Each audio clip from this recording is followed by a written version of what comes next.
Kevin? Thank you, Mark.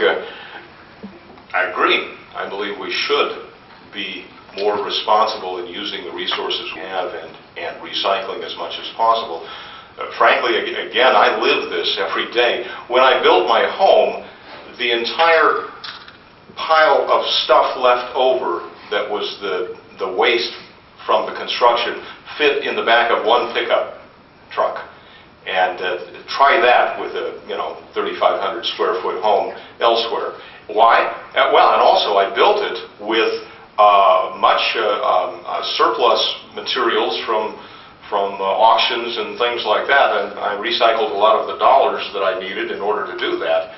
In other words, I found ways to do it in a more efficient fashion. The question is, and the real question you had was, what's the role of state government in this? Everybody assumes that if there's a problem, we've got to fix it at the Capitol. And I'm telling you that when we do, the legislation is a very crude, rough tool, and it has a lot of unintended consequence.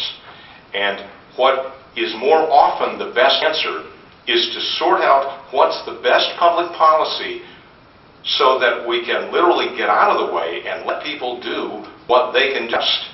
We need to be encouraging. I think there's, for example, National Renewable Energy Laboratory in Golden, I think is an excellent program. Got this tie from there, by the way.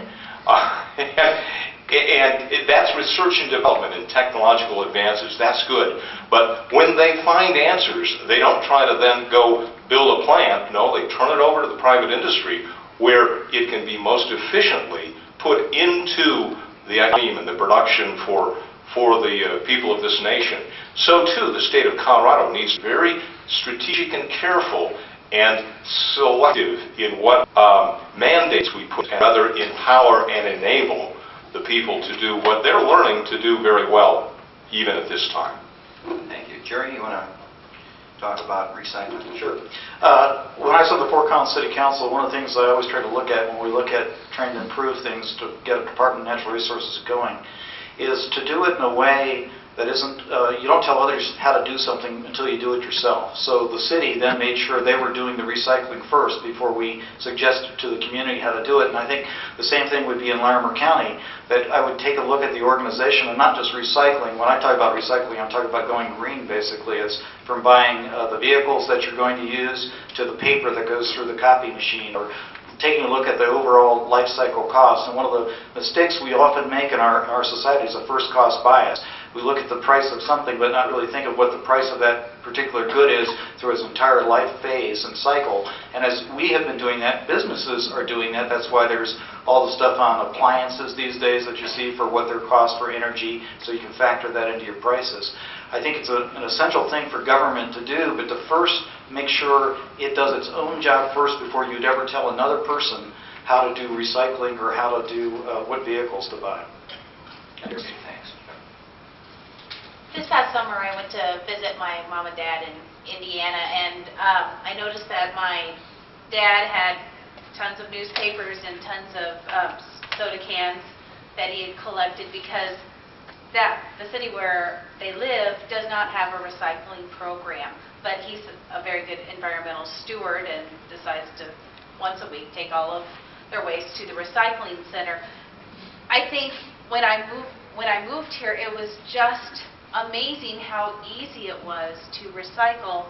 And I think that's something that we need to think about too, is that if it's easy, it becomes automatic. If it's easy to just take your recycling out every week, then it will become automatic, and then it will promote us to become better environmental stewards. Also, I think that we need to promote at the Larimer County landfill that you can use recycled paint, and that they have a paint drop-off there, and I think we can reuse some of the things that we have. Also, the Habitat for Humanity store is really good that we have in Larimer County.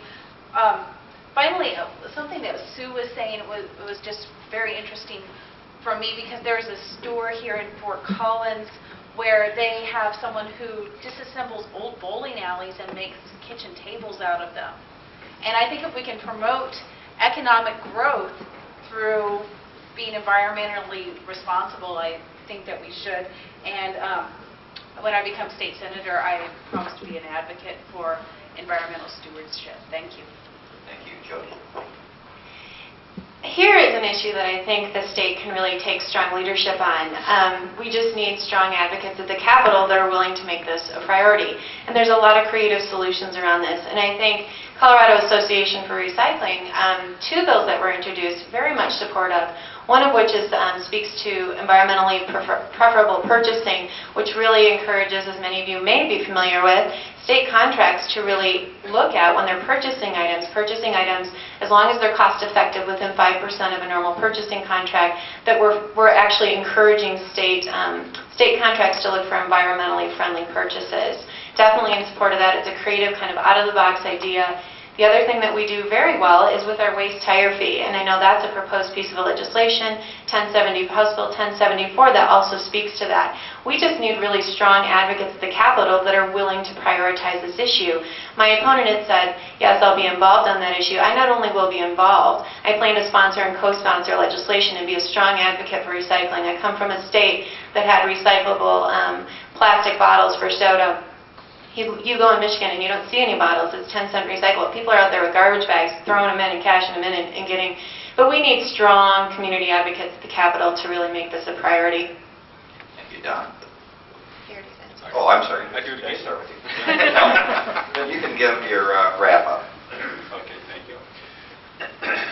Environmentally, there are really 6 destructive industries out there. And if you look at the timber industry, the mining industry, the ranching industry, the agribusiness industry, land development industry, I'm involved personally in 4 of those 6 industries.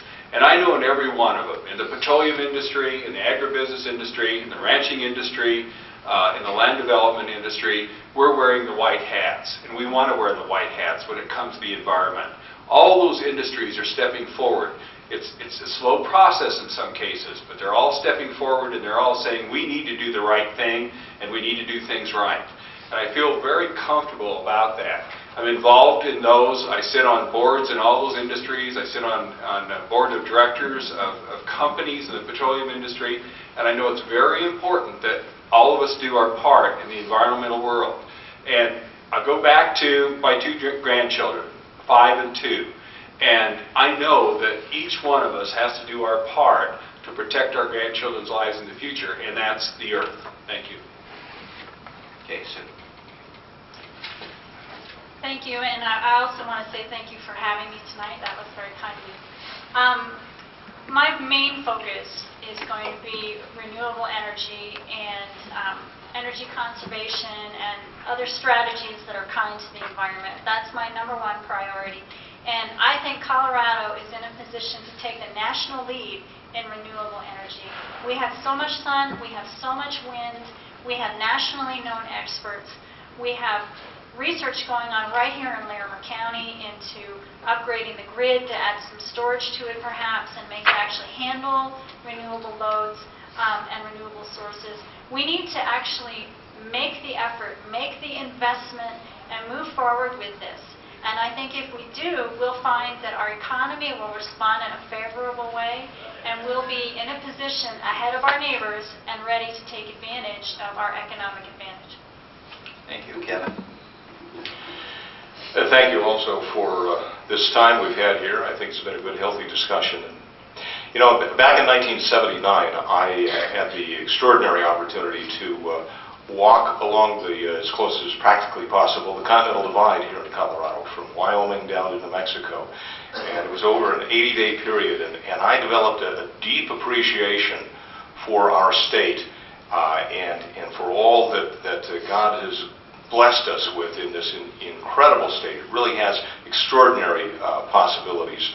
But the real question, well, and as I've told you before, I live in a green home, if you will. The family car runs on biodiesel. But the question before us today is public policy. What should public policy do in these areas? And I believe, I am confident in the people of Colorado believing in an effective way if we don't slow the process down literally with mandates and systems that we think will work, that really provide less effective policies than what the people can put in place themselves. Thank you. Gerry? Thank you. Yes, I'd also like to thank all the organizations who had us here tonight. It's a great opportunity to speak. I want to say also, I'm starting to feel older up on these panels because Don mentioned his grandchild. I have a six-year-old grandchild, so I'm starting to feel a little older than people here.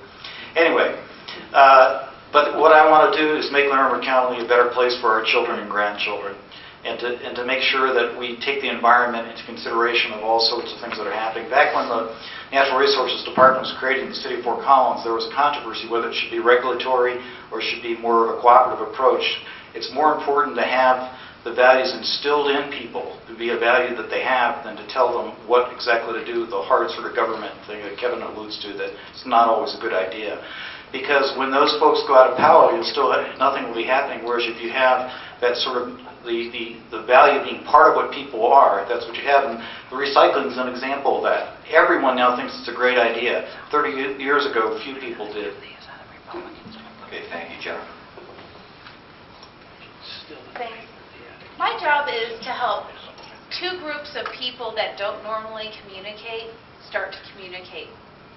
And I think that when I'm elected to as your state senator, that I can help a lot of these different groups communicate and see each other's perspectives. You know, it's not the economy stupid, it's the environment stupid.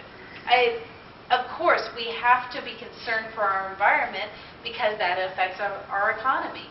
Our environment is going to be affecting our transportation issues and going to be, you know, and affecting our economy about, you know, how we can make money. So I think that we need to be focusing on our environmental solutions, but at the same time we need to be talking to all parties and having all parties at the table so we can take care of the environment, and so we'll just become easy and automatic.